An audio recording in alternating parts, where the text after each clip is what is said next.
Because when I have the ball, I have the chance to score a goal. And when I have the ball, the opponent has the chance to score a goal. And that's why I want the ball as much as possible. I'm European champion, so I'm not one of the bottle. I think I'm a special one. Playing football, it's like an orchestra, but it's a silent song. I like heavy metal more. Como faço em todos os clubes onde tenho passado, os jogadores do Benfica para o ano vão jogar o dobro que jogaram o ano passado. Só isso. E o dobro se calhar é pouco.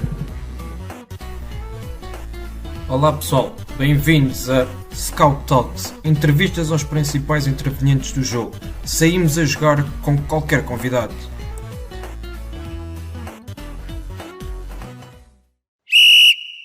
Ora boas, bem-vindos a mais um episódio do Scout Talks. Desta vez trouxe como convidado um treinador que dispensa apresentações. Renato Paiva, 51 anos de idade e neste momento é treinador do Independiente del Valle. Está neste momento no Equador. Mister, bem-vindo ao nosso podcast e, antes de mais, obviamente, agradecer-lhe por ter aceitado o nosso convite. Olá, boa tarde aqui. Obrigado eu, também é uma honra estar aqui a trabalhar com você e poder partilhar um bocadinho da experiência e falar um bocadinho muito de futebol, que isso é das melhores coisas que nós temos na nossa vida. Portanto, agradecer desde já o convite e pronto, espero estar à altura das expectativas.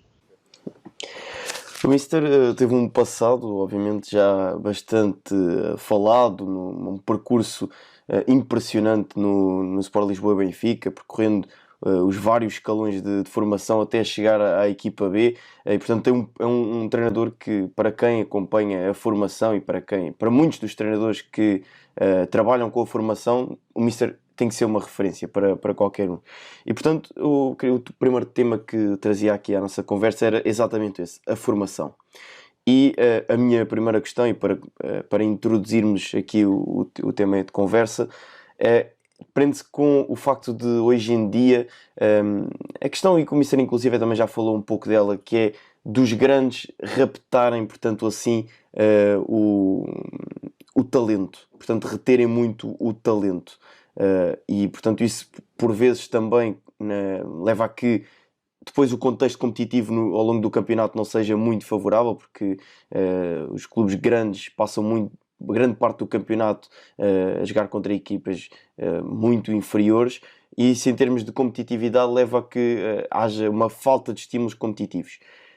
Como é que o Mister sei que concorda com esta ideia, mas eu ia mais às soluções. Como é que era possível solucionar esta questão que para mim parece ser a questão mais pertinente na nossa formação hoje em dia? Não, eu acho que a formação deu um grande salto em Portugal por questões de investimento dos clubes. Começaram por necessidade, começaram a olhar para a formação como uma necessidade, não como uma filosofia, porque o dinheiro tornou-se escasso. E ao olharem para a formação por essa necessidade, começaram também a sentir necessidade de aumentar a qualidade dos treinadores que trabalham com os jovens. Porque a grande verdade é que durante muitos anos foram pessoas curiosas, com muito valor, mas pessoas curiosas que ajudaram a fazer imensos jogadores, mas pronto, dentro das limitações por serem pessoas curiosas e não serem pessoas especializadas. Acho que os clubes cada vez mais a ir às faculdades, a ir aqui e acolá, vão investindo nos seus treinadores, e isso melhora de imediato a qualidade do treino, os modelos de jogo, a filosofia, para olhar para a forma de jogar e até, principalmente, olhar para o jogador, porque um formador tem que olhar primeiro para o jogador e para o desenvolvimento do jogador e não para ganhar, não para que a sua equipa ganhe. Isso é uma coisa que tem que ser consequência e não tem que ser o mais importante. Todos queremos, é verdade, mas eu acho que não devemos hipotecar a forma, o estilo, a metodologia, o caminho, a filosofia, só por ganhar, abdicando de ter um caminho que os jovens percebem e entendem e respeitam, que é por ali, que é daquela forma, independentemente de qual seja o tipo de caminho, o tipo de processo e o tipo de filosofia. E pronto, e a partir daí a formação melhorou bastante, falta infraestruturas, é verdade, falta qualidade de zonas de trabalho, nem toda a gente tem academias, nem toda a gente tem qualidades e infraestruturas para trabalhar, mas há muita gente que com pouco faz muito, essa é que é a grande realidade, porque eu acho que o mais importante também são as pessoas. Os espaços físicos são importantes, obviamente, mas se tiveres pessoas inteligentes e com capacidade para se adaptarem e moldarem, os espaços físicos também menorizam menoriza-se o problema dos espaços físicos. Portanto, por aí deu um grande salto. As competições continuaram com grandes problemas, na minha opinião. Há uma entrada de José Coceiro para a Federação e uma das suas preocupações foi remodelar os quadros competitivos, e isso é uma mais-valia muito grande, vai ser uma pedrada no charco muito importante.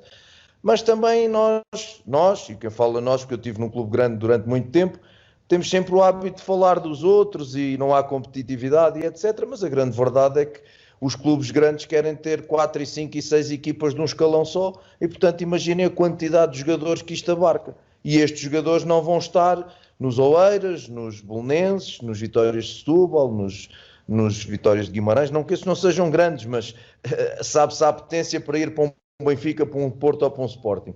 E estas equipas sofrem. Mas nós depois, quando jogamos contra eles, queremos ter competição e competitividade, e não podemos ter neste momento solneira e chuva na bola. Eu acho que era muito importante que as entidades responsáveis pudessem criar algumas limitações para que cada equipa só pudesse ter 2 escalões, por exemplo, 2 equipas por escalão, e eu acho que isso espalhava o número de jogadores por outros lados, os campeonatos iam se tornar mais competitivos, o crescimento ia ser muito maior de toda a gente, jogavam mais, porque muitos destes estão aqui e depois não jogam, essa é que é a grande verdade, e eu acho que isto é um problema que tem que se solucionar. O resto vai-se solucionando aos poucos, e depois é que o crescimento de um Braga, de um Vitória de Guimarães, de um Famalicão, de um Feirense, começam a trabalhar um Estoril muito bem na formação, um Belenenses. Estas equipas trabalhando muito bem na formação também se tornam apetecíveis e os jogadores também pensam, em vez de ir diretamente para o Benfica, para o Porto ou para o Sporting, que não sei se jogo e não jogando não evoluo, ponto final parágrafo, vou por aqui jogo, evoluo, mostro-me e se calhar depois posso ali chegar afirmando-me de uma forma muito melhor. Penso que não é muito fora disto que neste momento está o futebol de formação nessa questão da retenção de talentos, do atrofiar, do estrangular as competições, porque isto é tudo fruto do quê? Fruto da competitividade feroz que existe entre os clubes de quererem ter os melhores, porque eu sempre disse e sempre direi, sempre que ganhamos um título, as minhas primeiras palavras foram para o scouting, porque é o scouting que nos traz o mais importante do futebol, que são os jogadores.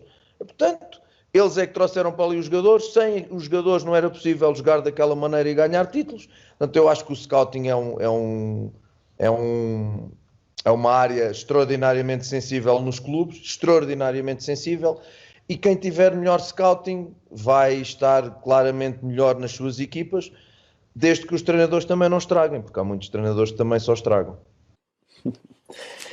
E o Mister falou em uma questão que também me parece bastante pertinente e era a minha próxima questão, que tem a ver com o resultadismo em vez do processo formativo. Portanto, o Mister considera que em Portugal existe uma filosofia mais resultadista e com isto podermos estar aqui a castrar o talento em detrimento do jogador e do rendimento imediato? Eu acho que isso parece-me óbvio. Eu passei em 17 anos, com as mãos na massa,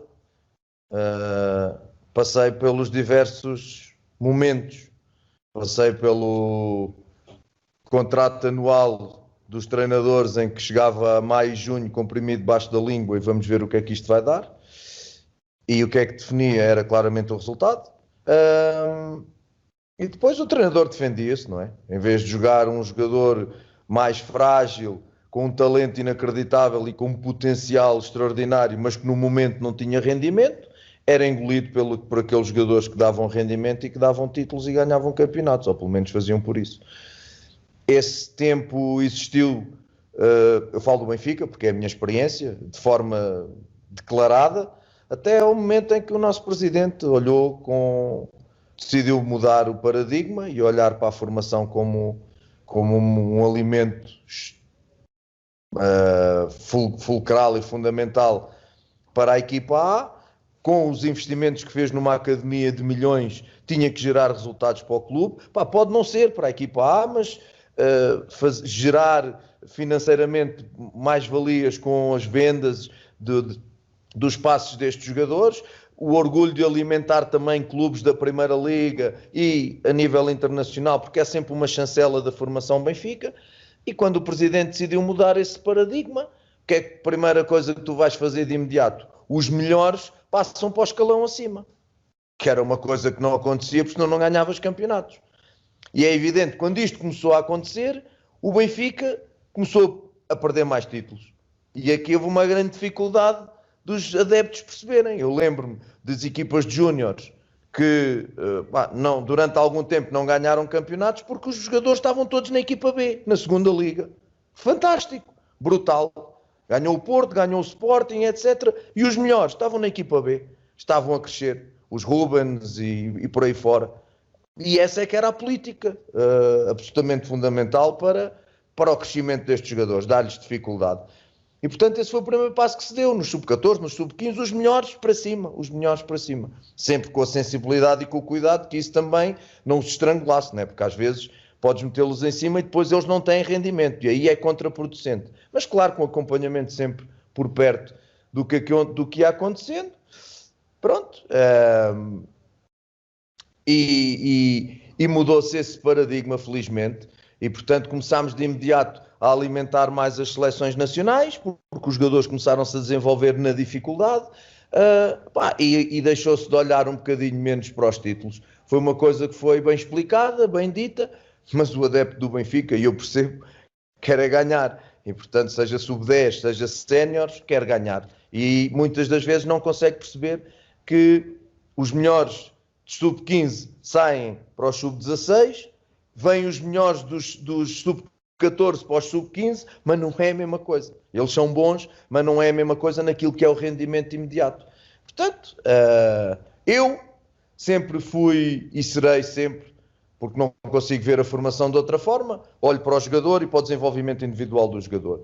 Se conseguires fazer um coletivo, porque esse é o grande objetivo, forte, e esse coletivo forte faça crescer esses jogadores, e depois consigas ganhar, em que há alguns anos nós conseguimos, o tal formar a ganhar, que eu acho dificílimo. Quando tu olhas para jogadores como o Dantas, por exemplo, como o Bernardo Silva, que na altura foram sempre pequeninos, sempre frágeis, como o João Félix sofreu do mesmo no Porto, e tu queres ganhar e queres rendimento, a gente percebe.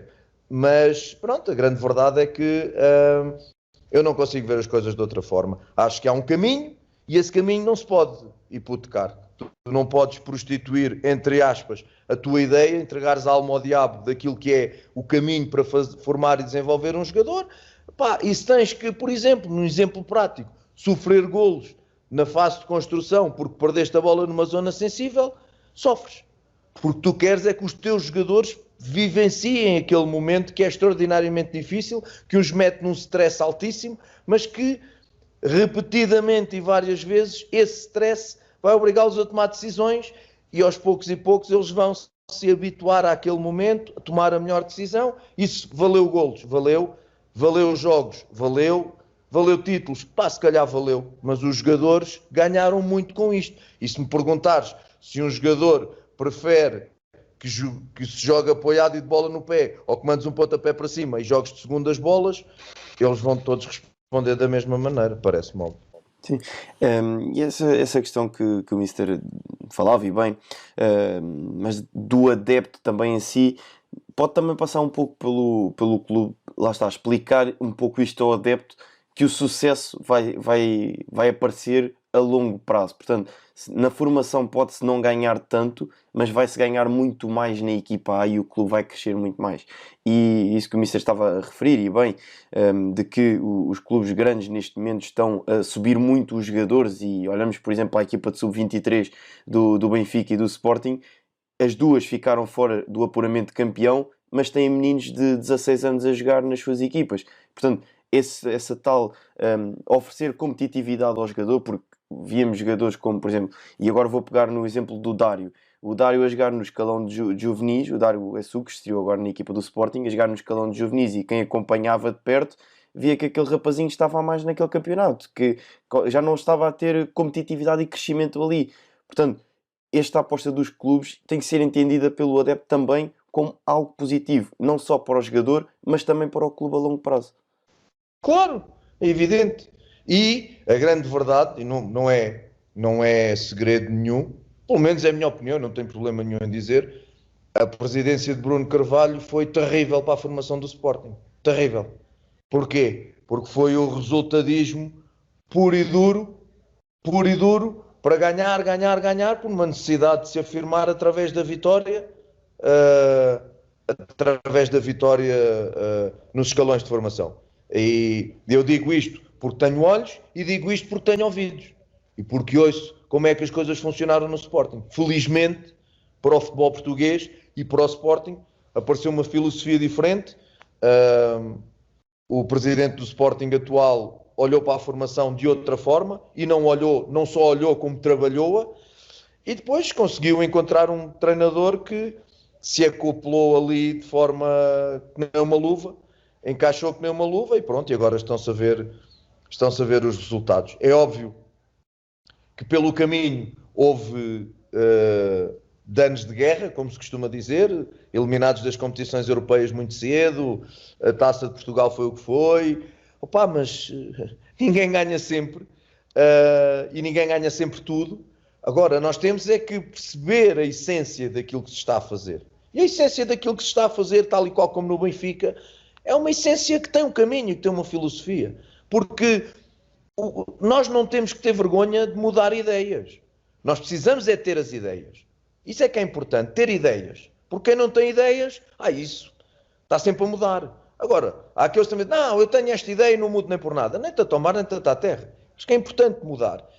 E pronto, eu vejo como treinador de um passado largo de formador, em que fui adversário, entre aspas, de muitos miúdos, Porto, Sporting, que hoje ainda troco mensagens com eles e vejo as carreiras que eles estão a fazer já no futebol sénior, e vejo estes miúdos do Sporting, Gonçalo Inácios e etc., com quem nós jogámos tantas vezes, a aparecerem nas primeiras equipas do Sporting. A mim dá-me um prazer absolutamente fantástico, porque eu não sou nada, nem sou xenófobo, lá está, sou do equilíbrio. Acho que se vier um estrangeiro que seja muito bom, é uma mais-valia para o nosso futebol. Agora vem um estrangeiro porque é experiente, porque tem 30 anos ou 33, é muito experiente e está a tapar um lugar de um miúdo com uma projeção e um potencial grande. Eu isso não sou a favor.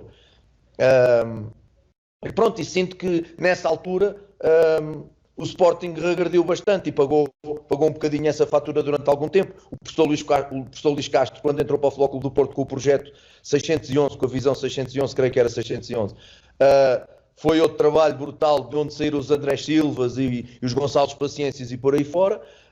Portanto, lá está. Tudo aquilo que é estruturado, tudo aquilo que é pensado e tudo aquilo que é limado, porque obviamente nós quando pensamos um caminho, não quer dizer que esteja certo, mas podemos desviar ligeiramente. Agora, não podemos fazer como se faz em Portugal, tanta vez que eu escolho um treinador para jogar apoiado desde trás e que tem uma filosofia de jogo de posição e etc, etc. Ao fim de 5 jogos despeço e vou buscar um treinador que só joga jogo direto. Portanto, isto é que eu acho que infelizmente é vulgaríssimo em Portugal, não tenho problema nenhum em dizer, porque eu sinto que é verdade, está na prática, vamos com 15 despedimentos, isto é inacreditável. Eu vim para o Equador e disseram, vais para o terceiro mundo, aqui há um despedimento, aí há 15, eu não sei onde é que lá é o terceiro mundo. Eu aqui dou entrevistas a falar de futebol. Os programas falam de futebol, analisam o jogo. Aí, é penalti, tocou, não tocou, tu és isto, aquilo, com a polémica do Benfica. Pelo amor de Deus, o Portugal está a matar o futebol. Eu não tenho problemas nenhum em dizer isto e se calhar nunca mais trabalho em Portugal dizendo estas coisas. Mas eu sou frontal e digo aquilo que sinto. E a verdade é que vim para o terceiro mundo e estou encantadíssimo com o que se discute de futebol, com o que se fala do jogo, com o que se fala dos jogadores, como se olha para os jogadores em termos individuais, o valor que se lhes dá em termos individuais, e nós sabemos que o mercado sul-americano é um fornecedor de jogadores para a Europa brutal. e há um despedimento. Há um despedimento. Agora, onde é que é o terceiro mundo? Fica ao critério de cada um. Sim, e já lá iremos a questão do Independente de levar muita curiosidade em perceber como tudo está a ser trabalhado Sim, e já lá iremos entrar nessa questão do Independente del Valle e da aventura que o Missa está a viver no Equador, porque tenho mesmo muita curiosidade em perceber como tudo está a ser trabalhado por aí. Mas ia insistir aqui em mais dois tópicos na questão da formação, e o primeiro prende-se com a preocupação pelo lado estratégico que acontece muito no futebol profissional, um pouco ao contrário do que acontece no futebol de formação, e se o Mister considera que isso é uma dificuldade que os jovens sentem para conseguirem chegar muito mais rápido ao futebol profissional e, portanto, se sentem alguma dificuldade acrescida quando se deparam com este lado mais estratégico do jogo no futebol profissional. Depende da formação que eles tiveram. Porque o lado estratégico é algo que tu que faz parte, é um alvéolo do teu modelo de jogo, não é? Agora depende da percentagem que tu lhe dás de importância, se é a parte estratégica que quase engola o teu modelo de jogo, se é o teu modelo de jogo que tem essa parte estratégica e o influencia decisivamente. Agora, isto tem a ver com a formação do jogador. O jogador que está com uma formação top, que pode até nem ter vivenciado as questões estratégicas ao longo da sua formação, mas pode ter percebido o que é jogar em diversos sistemas, por exemplo, perceber as dinâmicas desses sistemas, jogar em mais que um lugar, por exemplo. Se a formação foi feita desta maneira, para mim, a estratégia que ele vai encontrar nos séniores é algo que é mais do mesmo, entre aspas, não é? Ok, eu percebo porque eu já fiz isto. Num certo e determinado momento, eu sei porque passei por esta experiência. Agora, se tu tens uma formação fechada, vou afunilar só num sistema, vou falar agora só de sistemas. Tu tens a tua formação toda no sistema 1-4-3-3. Toda. Nunca jogaste noutro sistema. Se chegares aos séniores e a tua estratégia passar por questões relacionadas com o 4-4-2, mesmo que tu nos séniores tenhas trabalhado durante algum tempo essa situação, não é igual do que se tu na tua formação tivesses preenchido o teu edifício de jogador com esses bocadinhos do 4-4-2. E quem diz isto, diz de momentos do jogo mais defensivo. Por exemplo, os jogadores dos grandes têm grande dificuldade nas questões defensivas. É a equipa B, já falámos. É a equipa B da segunda liga que lhes vai dar isso, porque antes não têm isto, percebes? E depois vimos as dificuldades que as equipas B têm na segunda liga, exatamente por causa disso. Ora, defensivamente acabam por ser algo permeáveis. Ora, aí está, mas tens de dizer isso aos adeptos, querem é ganhar. Os adeptos, como viram o Porto ganhar um campeonato, não é? Que foi uma coisa excepcional de um grupo fechado, não havia quase subidas, não havia nem subidas nem descidas, toda a gente treinava junto e com uma qualidade de jogadores muito grande, com um grande treinador chamado Luís Castro.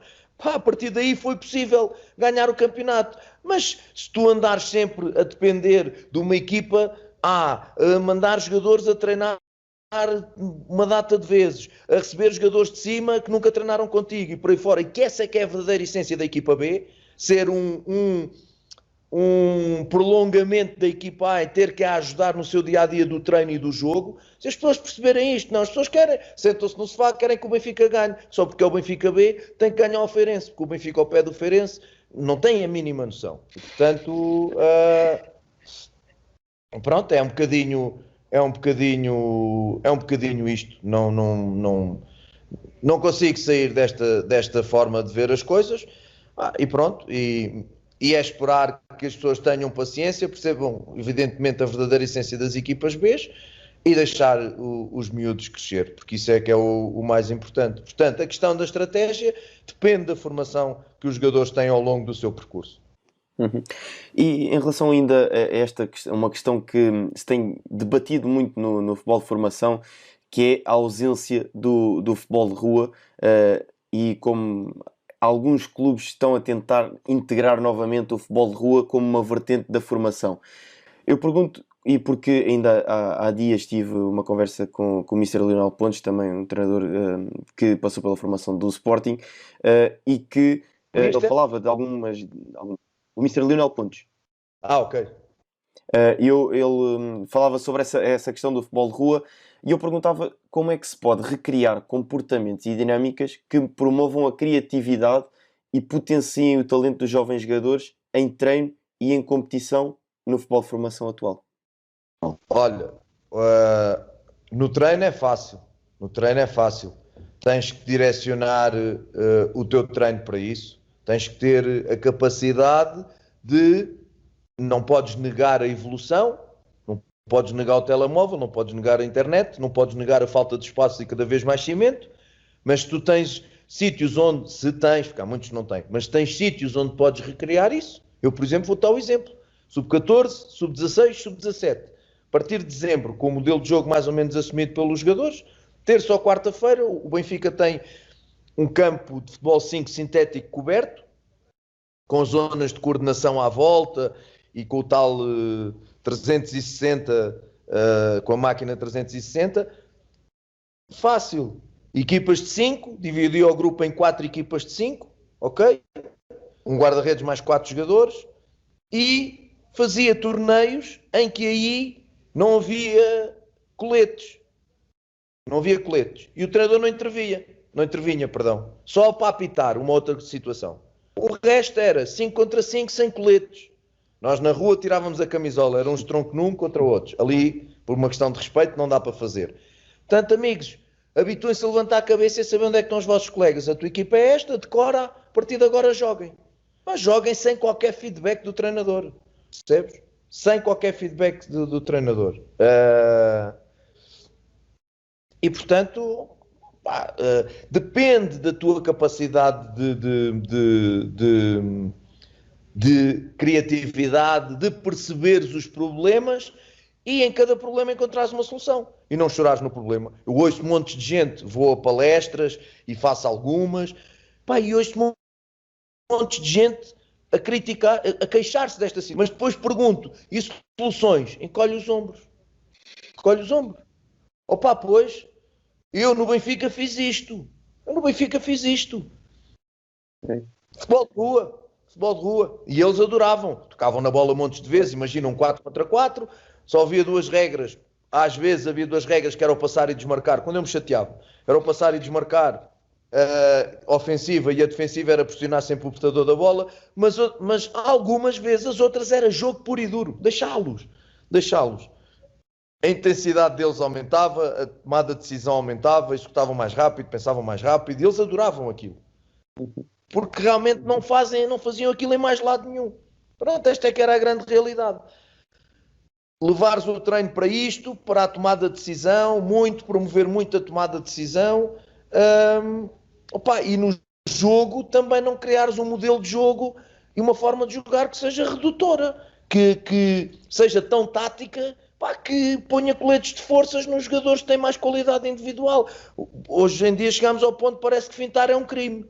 O grande golo é aquele que dá 50 passes. É um grande golo, mas se um jogador fintar 3, não é? Também é um grande golo. Portanto, e agora vou só radical de agora quem finta é quase um problema, é quase um crime. Pelo amor de Deus.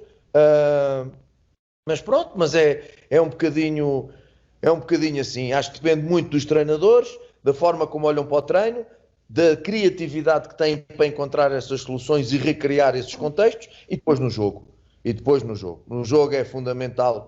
Eu assisti diversas vezes jogos de 9 anos, 10 anos, futebol 7, que os feedbacks dos treinadores eram só coisas táticas, em que o miúdo, lá está, não podia fintar, em que era futebol de 7 e o miúdo era tudo inacreditável. E nós temos que perceber, eu passei por muitas etapas e atenção, isto é uma crítica, mas eu também passei por o mesmo. Tu depois, quando lá estás, com a ajuda de alguém e com a tua percepção, tens que te ir adaptando e tens que te ir formando em função disso, mas perceber claramente qual é o nosso contexto. Se é o sub-14 é uma coisa, se é o sub-19 é outra, são coisas antagónicas. E há exigências diferentes, quer no trato com a pessoa, com o jogador individual, a própria comunicação, como também na passagem de conteúdos, não é? Eu não posso, no miúdo de 9 anos, falar numa transição defensiva. Eu acho que não devo, mas ouço muito disso. Portanto, é um bocadinho esta questão. Mister, e nós lançámos nas nossas redes sociais um desafio aos nossos seguidores para lhe lançarem algumas questões e trouxe aqui uma do Nebur Alexandre, ainda relacionado com esta questão da formação, e ele pergunta como é que se lida com o excesso de confiança transmitido pelos pais e empresários aos atletas. Pá, como é que se lida? É difícil, é muito difícil de lidar, porque tu, treinador, passas uma informação no campo, e o teu pai, ou a tua mãe e o teu empresário muitas vezes estão a passar uma informação completamente antagónica, contraproducente. E depois, não é só as informações que tu passas, porque eu já ouvi eu, o treinador a dar uma indicação para passar e ouço o pai lá atrás a dizer chuta para fazeres golo e não sei o quê, coisas deste género. E depois, a questão também é quando não jogam. Quando não jogam, qual é o problema? É o treinador. Eles não veem os treinos. Mas o problema é sempre o treinador, ou é o diretor, ou é o clube. Nunca é ele. Raramente é ele. São raros os casos.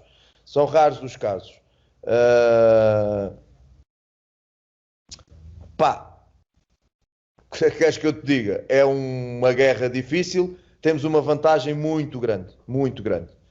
E isto também acontece, que às vezes é o oposto, que é quando tu recebes chamadas de pais e mães a dizer, mister, por favor, fale o mister com o meu filho sobre isto, porque ele a nós não nos ouve, e assim ouve. E isto não é só eu, Renato, treinadores da formação, até do Benfica, Benfica, Porto e Sporting, porque é o grande veículo do sonho dos miúdos, não é? Tu és o veículo do sonho dos miúdos. Eles olham para ti como dizer, este é aquele que me pode pôr lá em cima. E então... vou ouvir tudo dele, e então eu tenho telefonemas destes de pais que te põem um peso, uma responsabilidade, e para falar de assuntos que muitas vezes nada tem a ver com o futebol. Percebes? Pronto, isto é o outro lado positivo da situação. Agora, o problema é que tu, com todo o respeito, um imenso respeito, não vou dizer o nome, pronto, que o Benfica ganha 6-0 ao Clube X, o filho marca 4 golos, e o Clube X é um clube mais pequeno, com maiores dificuldades, e ele já vai para casa como sendo o maior, o Cristiano Ronaldo e não sei o quê, e depois aquilo entra numa realidade que não é verdadeira. E lá está, quando o miúdo chega, vive nestas questões, quando chega aos jogos mais difíceis não consegue e pergunta o que é que está aqui a acontecer? Começam as questões, não é? Então, mas eu com aqueles fazia assim. Porquê? Porque os pais alimentam muito esta situação. E pronto, e passa um bocadinho por isto, passa um bocadinho por aqui. É uma tarefa dificílima, que depende do equilíbrio dos pais. Tu não podes perder o teu rumo e o teu caminho. O filho não joga porquê? Porque tu tens bem claro porque é que ele não joga. O que é que o pai diz, ou a mãe, pensa ou não pensa, não vê os treinos, ponto. Portanto, tu tens ali um caminho e tens que respeitar esse caminho. Se tu fores assim, e se fores assim para aquele jogador e fores assim para todos, nessas exigências, se não jogar esse, mas depois outro igual também não jogar, top. É aquilo que eu digo, coerência e equilíbrio. Se tu tiveres essas bases, eles podem falar à vontade. Pois claro, há vários contextos e várias decisões que tu já não controlas. Vamos então entrar na aventura Independiente del Valle. E para começarmos esta nossa conversa neste tópico, eu ia perguntar como é que surgiu o convite e quais foram os objetivos propostos logo de início. O convite surgiu porque o Mister Ricardo Pereira já fazia parte da equipa técnica do Miguel Ángel Ramírez a época passada. Trabalhou comigo no Benfica 3 anos. Temos uma amizade muito grande e uma admiração profissional muito grande, e disse-lhe eu sempre, um dia vamos trabalhar juntos, pelo menos no momento profissional, a partir do momento em que ele saiu do Benfica e fez o seu caminho por outro lado. E eu disse, pá, gostava um dia de trabalhar contigo, porque foi uma pessoa que me marcou em termos profissionais e em termos pessoais. E o Ricardo Pereira aqui, quando veio para cá, claro que de imediato eu comecei a olhar para o Independiente del Valle,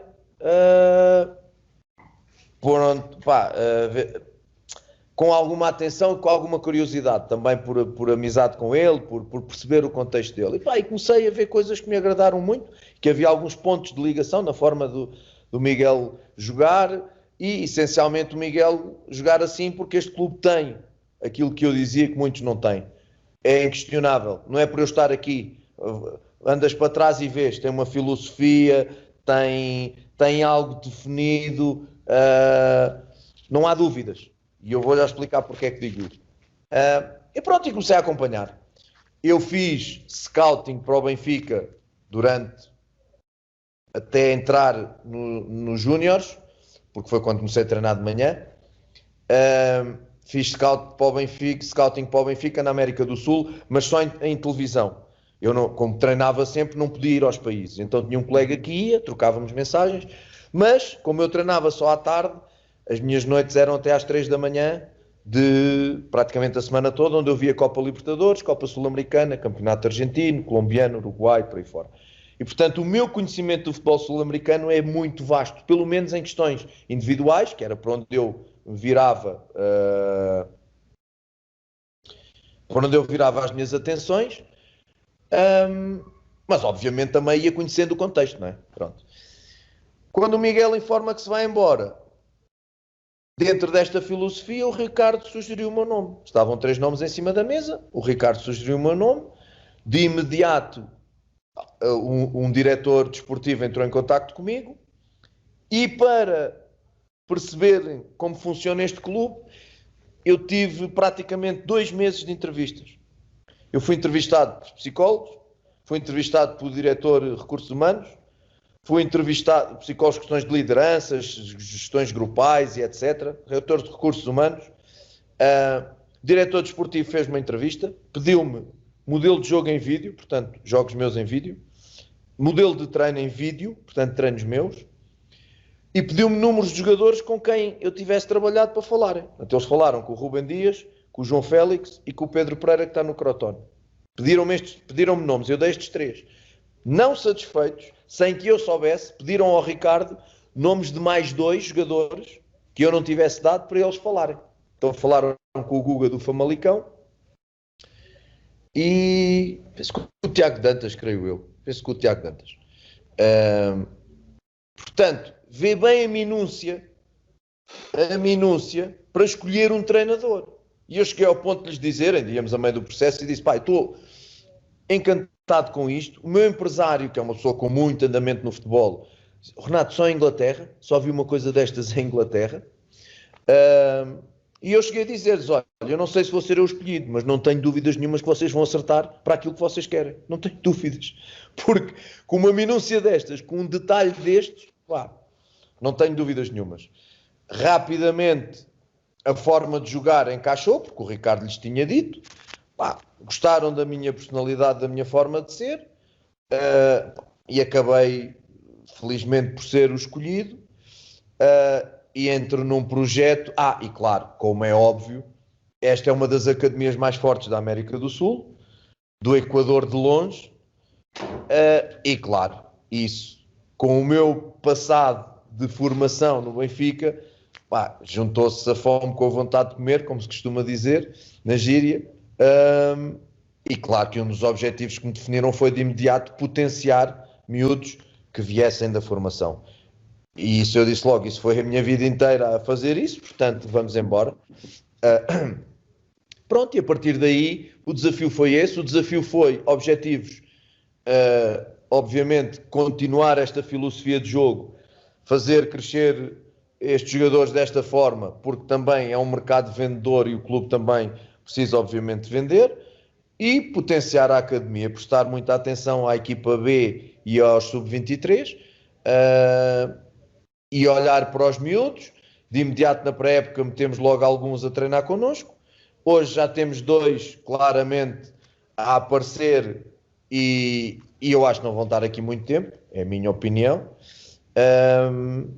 E pronto, e claro, e depois os objetivos de te qualificares para uma competição internacional.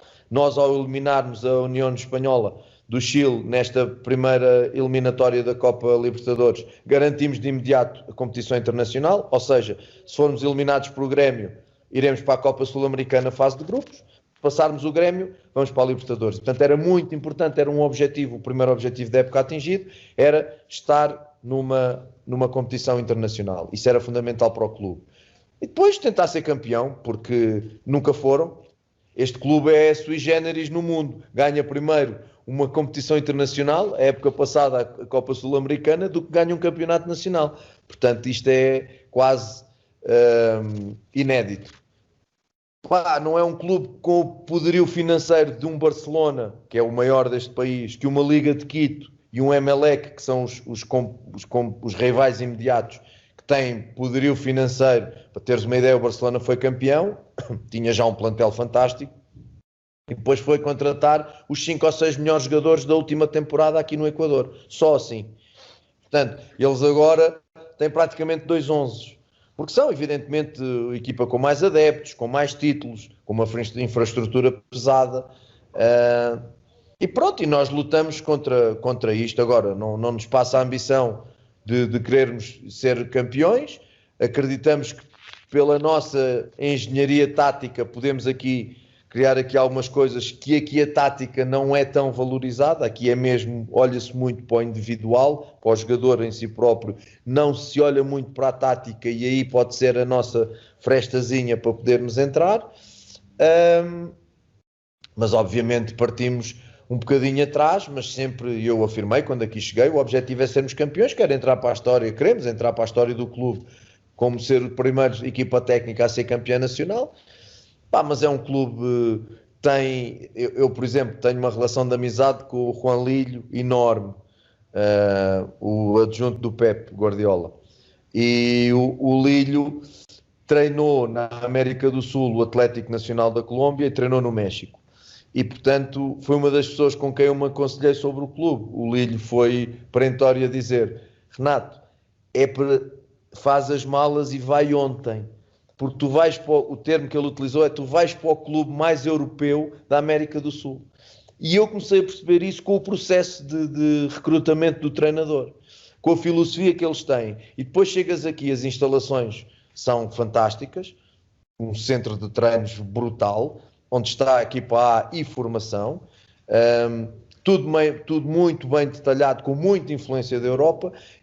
Em março do ano passado começou a pandemia, confinamento, os presidentes e os diretores fizeram uma reunião, decidiram fazer um estádio, durou um ano e nós a semana passada fizemos o jogo número 1 no novo estádio, que ainda não está acabado, só vai estar acabado em agosto, mas que já tem as coisas suficientes para tu começares a jogar ali. Portanto, durou um ano a visão desta gente, em confinamento e em pandemia, conseguiu fazer um estádio. Portanto, para perceberes a visão e a atividade de como estas pessoas funcionam. Portanto, este é o projeto que me encanta. O Ricardo disse que vais ficar apaixonado e não há dúvida, não há como. As pessoas são fundamentais. Começámos a época com 2 jogos fora e 2 derrotas e com um apoio inacreditável das pessoas que nos lideram, dos presidentes e dos diretores. E porquê? Não por simpatia, porque nós temos 2 diretores que estão sempre nos treinos, veem os treinos todos, que nos põem questões constantemente táticas sobre as nossas decisões, não questionam, perguntam.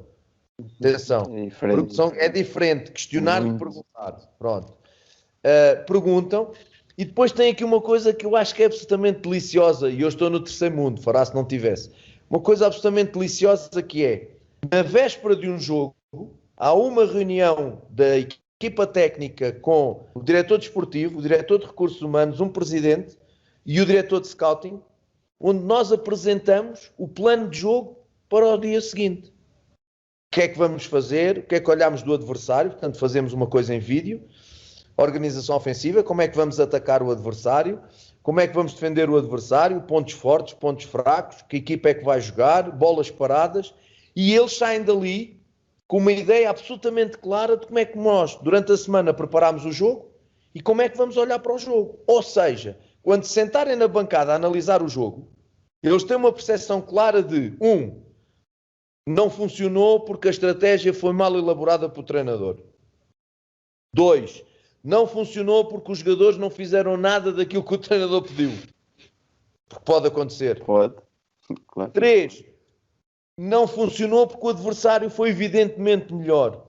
E eles estão em posse de dados para te avaliarem. Eu, quando for avaliado por estes senhores, ou promovido ou despedido, eu não vou conseguir, por exemplo, se fosse despedido, não me iria conseguir chatear com ninguém. Porque eu percebo, eles estão em posse de inúmeros dados sobre aquilo que é o nosso trabalho. Desde o dia-a-dia do treino, até à planificação do jogo e àquilo que é o próprio jogo. À elaboração do plantel. À relação com a equipa B. Próximos, mas próximos de ajuda, de análise, de observação, porque eles também querem aprender com aquilo que a gente traz da Europa, que essa é que é uma grande verdade. Sugerem, não ordenam, percebes? Acrescentam, não ameaçam. Ou metes este, ou não sei o quê. Não é nada disso. E, portanto, ao fim de 2 derrotas, eu estava mais preocupado que eles. E as mensagens, eles nos jogos, sempre muito próximos, e à noite, depois de estarem nos jogos connosco, à noite mensagens fantásticas de apoio, de ânimo, calma, isto vai sair. E agora entramos numa espiral de jogos bem conseguidos e de vitórias, e eles já estão a reforçar. Viu, mister? Trabalham, vocês são sérios, são honestos, às vezes a bola não entra, mas nós estamos, os jogadores estão a crescer, a equipa está a crescer, e é isso que nos interessa. Portanto, há uma consciência brutal de quem lidera daquilo que se está a fazer. E isso é, para mim, se me disseres o que é que tu pedirias sempre para o sítio onde fosses trabalhar? E eu pediria sempre que quem manda ou quem avalia perceba e se preocupe porque é que se ganha, porque é que se perde, como é que se ganha, como é que se perde. Fundamental. Era só o que eu pedia. O resto, e é isto o Independiente del Valle. É um fascínio que te fez apaixonar. O meu benfiquismo é à prova de bala e é público, por muitas críticas que eu recebo de colegas meus que não deveria fazer. Vou negar o meu benfiquismo quando toda a gente sabe que eu sou, não faço essas figuras, até por respeito a mim próprio e às pessoas que me conhecem. Quem me quiser ter como profissional será pelo meu profissionalismo e pela minha qualidade, e não me quiser ter pela falta dela e não pelo meu benfiquismo, não acredito nisso. Mas, dizia a minha filha, pai, como é que te sentes ao final do mês? E eu digo, filha, 17 anos numa casa que é a minha, de paixão e de profissionalismo, e eu estou aqui há um mês. E o maior elogio que eu posso fazer isto é que eu não consigo ter saudades do Benfica. Não, mas não é por menosprezar o Benfica, é que não consigo ter tempo, a absorção é tal, e as pessoas que me rodeiam absorvem-me em termos de tempo e de qualidade, que eu não consigo ter saudades do que fazia no Benfica. Sem, obviamente, me orgulhar, e foi uma casa que me fez crescer e fez de mim o que eu sou hoje, mas não consigo ter saudades do Benfica. Tenho saudades de uma outra coisa, é verdade, mas no meu dia-a-dia isso não me passa para a cabeça. E, portanto, isto é o projeto Independiente del Valle. Bem, eu estou aqui a ouvi-lo. Bem, mister, eu estou aqui deliciado a ouvi-lo e eu próprio estou quase a fazer as malas para ir acompanhar o projeto Independiente de mais perto, porque de facto fantástico mesmo aquilo que o mister está-nos a contar. Quem vier aqui vai perceber, estando aqui uns dias, vai perceber toda esta auréola, toda esta familiaridade, toda esta coisa que nos envolve, e nos torna tão familiares. É que é isso mesmo, é que acaba por ser tão familiar, tudo tão próximo, que é fantástico, fantástico. Estou completamente apaixonado por este projeto. Brutal mesmo, espetacular esta conversa que estamos aqui a ter. Então eu agora perguntava-lhe em termos de futebol jogado, porque o Mister obviamente já teve alguns jogos, já jogou também uma competição europeia. Que diferenças nota existentes no futebol equatoriano, não comparando com o futebol europeu, mas com os principais países da América do Sul? Porque cá em Portugal, principalmente, acompanhamos muito aquilo que é a fase final da Libertadores, aquilo que é o Campeonato Brasileiro, mas depois acabam por não ter tanto conhecimento das outras ligas da América do Sul. Portanto, eu pedia, se pudesse explicar um pouco como é que classificava o futebol equatoriano. Claro que sim. Claramente em desvantagem para um futebol brasileiro ou argentino. Porque o futebol brasileiro ou argentino, para já, são países que são quase continentes. E, portanto, o Equador é um país pequeno. Portanto, a busca e o fornecimento de jogadores é muito menor. Depois o cultural. Brasil, eu tinha 10 anos e ouvia falar no futebol brasileiro e no futebol argentino, ouvia falar no futebol equatoriano. Isso é que é a grande realidade. E o próprio futebol colombiano e uruguai deu depois um salto há uns anos para cá, há bons anos para cá, mas sempre na sombra de um futebol argentino e de um futebol brasileiro. Aí são culturas, a qualidade dos jogadores é muito superior, o leque de escolha é muito maior e, portanto, joga-se de uma maneira que é mais exigente, que é mais profissional na questão de ser cultural. Aqui não é tanto isto. Portanto, o jogador tem menos qualidade que esses jogadores. Começa, e depois isto é uma bola de neve. O bom problema, os treinadores da formação, não se olhava para a formação e tal, né? Problemas, e pronto. E sente-se que há uma preocupação dos últimos anos para isto crescer, para o futebol do Equador crescer. Vou-se buscar muita gente, jogadores de fora, começam a vir treinadores de fora, e portanto há uma preocupação em que cresça o futebolista equatoriano, cresça em termos de qualidade. E eu noto, por exemplo, os últimos 2 campeonatos, noto este muito mais equilibrado. E com melhores jogadores, com melhores treinadores e com melhores ideias. E os jogos têm sido muito equilibrados. Não tem havido praticamente goleadas, as classificações estão ali todas, está tudo perto uns dos outros. E, acima de tudo, o equilíbrio do jogo. O equilíbrio do jogo, em relação aos últimos anos, está muito melhor. Mas depois isto, por exemplo, tu vês, 10 jogadores brasileiros vão para a Europa, 9 adaptam-se, 10 jogadores equatorianos adaptam-se 1 ou 2, por causa também disto. Porquê? Porque depois o que há aqui? Em questões de jogo, marcação individual em termos defensivos, marcação individual até à morte. Isto aqui é marcações individuais, é organização defensiva, esquece as zonas, é marcação individual até à morte, espaços por todo lado. Lá está, o fazer crescer e o potenciar o jogador no seu individual, seja no ofensivo, seja no defensivo. Tu tens de ser melhor que aquele, acabou, pronto. E isto também lhes traz problemas quando eles depois saltam para a Europa. Depois outra coisa que eu detesto, horrível, é as equipas apanham-se a ganhar aos 10 minutos e começam a queimar tempo. Horrível. E isso é algo que eu já falei e, portanto, não faz de forma nenhuma evoluir o futebol no Equador. Esse é que é o meu grande problema. Ninguém evolui. Eu tive um jogo em que tive 41% de tempo útil de jogo. Imagina. Começámos a perder. Depois, outra situação é que com o Independiente del Valle, pela nossa forma de jogar, a maior parte das equipas fecha-se lá atrás. Um bloco, espera pelo nosso erro, bloco fechado, defensivamente muito compactos, muito perto da baliza e à espera do nosso erro. Mas isto já não é uma crítica, isto é uma constatação. E, portanto, é a nossa responsabilidade dar cabo daquilo. Pronto, a realidade é esta, é a escolha deles, é tão legítima como querer atacar, a defender é uma arte, para mim também, e, portanto, se é a opção, vamos nessa.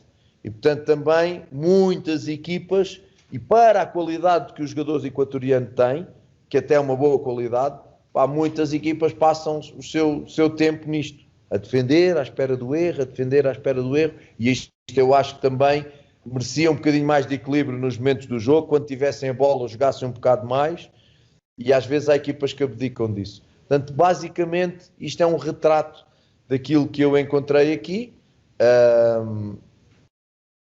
Pronto, e vamos tentar nós acrescentar qualquer coisa, porque foi uma coisa que eu também disse aqui, era importante, eu gostava de deixar alguma marca no futebol do Equador, não só no Independiente, mas no futebol do Equador, e portanto é por isso que cá estamos. Isso aí, mister, esperemos que seja o campeonato. Se for o campeonato, está perfeito. Mas agora, avançando para o individual, e o mister tem falado muito da questão individual dos jogadores, na temporada passada houve um jogador que me encantou no Independiente del Valle, o Moisés Caicedo, e que acabou por dar o salto para a Premier League, embora ainda não se tenha estreado, mas também porque o Guti, um colaborador nosso, lançou-me esta questão para eu perguntar aqui ao mister, porque ele acompanha, e fez também dar-lhe os parabéns porque lançou o primeiro artigo dele no nosso site esta semana, portanto, e ficou muito bom, portanto também dar-lhe os parabéns. Sei que ele vai ouvir o podcast com o mister, e portanto ele perguntava sobre 3 jogadores, o Moisés Ramírez, o William Pacho e o Pedro Vite. Qual é a sua opinião sobre o potencial destes 3 jogadores? Pronto, estão aí aqueles que eu digo que vão ser vendidos nos próximos tempos. Moisés Ramírez teve uma passagem pela Real Sociedade, a equipa B, a coisa não funcionou muito bem, e porque tem um problema para a Europa, não é um guarda-redes alto, e a Europa tem estas coisas. Com os pés está cada vez melhor, portanto ajuda-nos bastante na fase de construção. Não é tão bom como o Jorge Pinos, mas o Jorge Pinos é muito mais experiente que ele, não é tão bom, mas está a crescer bastante. E depois tem 2 coisas absolutamente fantásticas. Uma, o controle da profundidade, sendo o nosso último central, quando a nossa linha defensiva está altíssima, anula não sei quantas jogadas de perigo do adversário, e é verdade que agora no Aucas também comeu um golo de meio campo precisamente por essa situação, mas faz parte. Eu digo sempre, entre o deve e o haver, quantas já cortaste? 50. Quantos golos já sofreste? 2. Então está claro o benefício. Pronto. E ele nesse aspecto é fundamental. Pai, depois é um gato em termos de reflexos, de rapidez, de agilidade, é um gato dentro da baliza. E portanto é alguém que daqui a uma época ou duas com muito otimismo da minha parte, vai meter aqui os olhos, vai meter aqui muita gente atrás dele e não sei quanto tempo aqui ficará. William Pacho é só um central de 1 metro quase 90, pé esquerdo, super rápido e fortíssimo, muito forte, não é fortíssimo, podia ser um bocadinho melhor, não é tão bom como o Schunken na fase de construção, mas é bom. E portanto, tem um perfil que a Europa chora. Por exemplo, falo da Europa, já para não falar aqui nos tubarões aqui à volta da Argentina, do Brasil e por aí fora. 20 aninhos, a aprender a jogar à zona, a aprender a jogar numa linha defensiva que nós tentamos que seja organizada, e vou-te dizer, a nossa média de foras de jogo contra os adversários anda em 10, 12 por jogo, portanto podes perceber já, e eu aí sou um fanático do trabalho da linha defensiva e muito devo a isso ao Mr. Jorge Jesus. Portanto, aprender a controlar a profundidade, aprender a milímetro. Eu estava a dizer da linha defensiva, é o milímetro. Pronto, é o milímetro. E, portanto, aprender o controle da profundidade, aprender a bola coberta-descoberta, aprender o posicionamento em relação a um cruzamento, defesa à zona. Portanto, tudo isto o Pato está a beber, com as condições morfológicas, atléticas e de jogo que tem, também... Infelizmente não vai estar aqui muito tempo. O Vite é a surpresa, porque nem o clube estava à espera, foi-nos metido para fazer a pré-época connosco como era um miúdo talentoso, mas sempre com algumas reservas, e o Vite depois foi crescendo e é um miúdo que tem coisas de predestinado. Vê mais à frente, pensa, antecipa, é um 10, é um 9, é um 8, baixa para jogar e joga bem, joga de costas entre linhas e joga bem, entra na área em zonas de finalização e faz golos. está sempre a dar linhas de passe, tem uma qualidade técnica que tira jogadores da frente, é um jogador muito completo, falta-lhe algumas questões defensivas, mas isso ele obviamente vai aprender. E pronto, é um miúdo que, até para surpresa de quem cá estava, está a crescer a uma velocidade extraordinária, está a ser fundamental em alguns jogos, fundamental com esta idade, está a ganhar o seu espaço, vamos devagar. Aqui no Equador já toda a gente fala do Vita e eu já disse algumas entrevistas para irmos devagar, porque eu já vi muitos filmes destes e portanto é uma maravilha e qualquer dia o miúdo não faz um bom jogo e vai-lhe cair tudo em cima, já sei como é que funciona. Mas é um talento puro e eu acho que vai ser o jogador que vai ser a maior venda deste clube, na minha opinião. Depois temos um Hurtado, que é um lateral direito, que está a entrar aqui também a crescer e a entrar aqui numa espiral de grande qualidade. O Chaves, que é um lateral esquerdo, central esquerdo, nós agora estamos a jogar com 3, central do lado esquerdo, ou lateral esquerdo também, com uma morfologia e com uma qualidade brutal. Temos um Garcia, que é um interior com uma intensidade, uma agressividade para um 8, precisa de alguma qualidade técnica, mas com um raio de ação extraordinário. Portanto, e vemos outros que agora nós andamos a ver os jogos da equipa B, e há ali outros também já a mostrar muito talento e temos que esperar que eles cresçam. Mas não há dúvida que o teu colega está atento e tocou aí em três pontos fulcrais daquilo que é a nova geração de talento do Independiente del Valle. O Mister também já referiu e bem que passou pelo scout do Benfica e portanto agora perguntava-lhe como é que é feito o recrutamento do Independiente. É fácil, por exemplo, atrair jogadores de fora para jogarem no Equador? É fácil pelo projeto, não é pelo dinheiro. Isso aí esquece. Para teres uma ideia, eles fazem questão que o treinador seja o mais bem pago que os jogadores. Portanto, para tu perceberes, não é pelo dinheiro, agora é pelo projeto de os jogadores se apaixonarem por esta forma de jogar, uma. Duas, pela participação constante nas competições internacionais, porque um jogador que joga naquelas equipas de meio da tabela na Argentina, joga na Argentina, mas não participa em competições internacionais, e é verdade que eles preferem investir mais nos prémios do que nos ordenados, portanto, os prémios são bons. Portanto, essas são as 3 atrações que têm. E depois, quando vão conhecendo o clube, percebem as instalações. Agora um estádio novo. Percebes? Isto tudo são um treinador europeu. O segundo, já cá estava o Miguel, e agora eu. Segundo treinador europeu, com ideias novas. Portanto, eles vão criando aqui um contexto de atração aos jogadores que não é o financeiro como fundamental. Eles sabem disso. Nós temos aqui os jogadores argentinos, o caso do Titi Ortiz e do Lolo Faravello, e jogavam facilmente noutros lados. Só que esta forma de jogar apaixona-os de tal maneira que eles até agora não quiseram sair daqui. É claro, se houver propostas, eles podem sair, mas é isto, é a forma de jogar, a filosofia do jogo e todo o contexto que faz com que os jogadores venham para aqui. Depois, claro, como te digo, ou Libertadores ou Copa Sul-Americana, eles estão quase sempre numa ou noutra. Portanto, é fácil atrair os jogadores. Agora, não consegues atrair os melhores do Brasil, não consegues atrair os melhores da Argentina. Está fora de questão, não é? Agora tens que ir a uma faixa mais mediana. O Mister já falou também um pouco disso e temos vindo a falar ao longo da edição 2 podcast, porque há um duplo encontro muito importante frente ao Grêmio. E eu acredito que internamente já estejam a preparar esse jogo. Qual é a importância que atribui a este jogo e como é que estão também a preparar este confronto com a equipa brasileira? A importância tremenda de nós podermos entrar numa Libertadores. Ponto número 1. A importância tremenda de ser um jogo contra uma equipa histórica da América do Sul, uma das potências do Brasil, e uma equipa que neste momento só ficou pelo caminho nas meias finais da Libertadores, com o Santos, e que disputou a final da Copa do Brasil contra o Palmeiras. Só.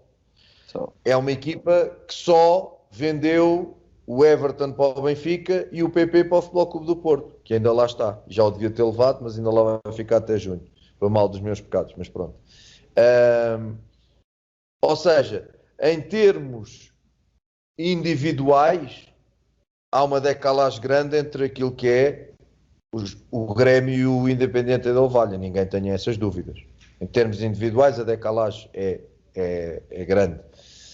Agora, o jogo é coletivo, tem estratégias, tem táticas, pá, e nós vamos tentar que essa decalagem individual se esbata por questões estratégicas e por questões táticas. Podemos conseguir ou não? Não sei. Agora, é verdade que as pessoas aqui estão conscientes que o favoritismo não é nosso. As pessoas têm essa consciência. Jogamos em altitude, jogo em casa pode nos dar essa vantagem, jogar em altitude, e poder fazer até um bom resultado, mas vamos fazer aquilo que podemos e que não podemos para eliminar o Grêmio, sabendo da dificuldade muito grande que tem. Já me preparei, já falei com o Abel já me ajudou, já me passou tudo o que tinha sobre o Grêmio, portanto temos uma identificação do Grêmio não só verbal do Abel, mas em vídeo. Pronto, e vamos trabalhar essa situação com a ajuda que temos, com as observações. Agora não dá para observar o Grêmio, porque o Grêmio está a jogar com a sua equipa B nos estaduais, os outros estão de férias, ou foram de férias descansar. Portanto, ainda hoje ou ontem lia na capa do jogo que o Futebol Clube do Porto só deixa o PP jogar na Libertadores, não deixa já jogar nem sequer no Campeonato do Brasil. Pronto, faz parte. E nós vamos tentar aproveitar as percentagens que temos e tentar passar este adversário. Se conseguirmos, acho que é uma façanha, na minha opinião, notável. Se não conseguirmos, temos Copa Sul-Americana. E isso também nos deixa, a mim, a nós e ao clube, porque este foi um dos grandes atrativos que me fez também aceitar este projeto, foi a possibilidade de jogar uma competição internacional. Eu sairia de um Benfica B, naturalmente, para uma equipa do meio da tabela da Primeira Liga ou para uma equipa de Segunda Liga e teria poucas possibilidades de jogar uma competição internacional. Só por algum acaso isso poderia acontecer. E isto na minha gestão teórica da minha carreira.